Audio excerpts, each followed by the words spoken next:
नमस्कार। इन खबर में आपका स्वागत है। भारत और चीन के बीच सीमा पर चल रहे तनाव के दरमियान जिस तरीके से भारत सरकार ने एक बार फिर सख्त कदम उठाया है और सर्जिकल स्ट्राइक किया है एक तरह से चीनी ऐप्स पे, उससे चीन बिलबिला उठा है। इस बार उसने जो है पबजी समेत 118 चीनी ऐप्स को एक झटके में बैन कर दिया है। इसके पहले उसने 59 और 47 चीनी ऐप्स को बैन किया था, तब भी वो बिलबिला उठा था, क्योंकि उस लिस्ट में जो है टिकटॉक था और उसकी बाइट डांस जो मदर कंपनी थी उसको 45,000 करोड़ का नुकसान हुआ था।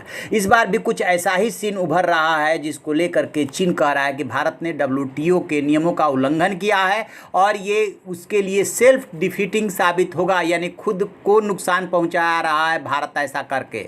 आप देखेंगे ग्लोबल टाइम्स जो वहाँ का सरकारी अखबार है वो ट्वीट कर रहा है और आर्टिकल छापा है वहाँ के जो कॉमर्स मिनिस्ट्री है उसकी तरफ से। वो ये कह रहा है कि US की जो स्ट्रेटजी है उसके तहत भारत काम कर रहा है और ये उसके लिए घातक साबित होगा, WTO के नियमों के अगेंस्ट है।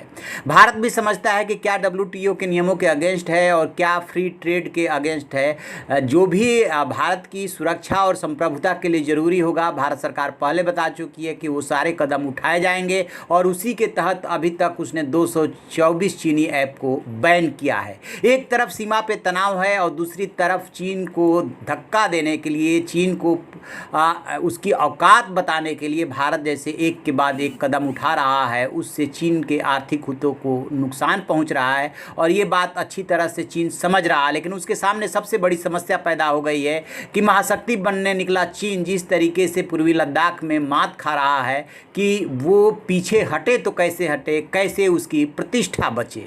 देखते हैं आगे क्या होता है। तो आप ऐसी खबरों के लिए देखते रहिए हमारा डिजिटल चैनल इन खबर। Thank you. इन खबर चैनल को सब्सक्राइब करें।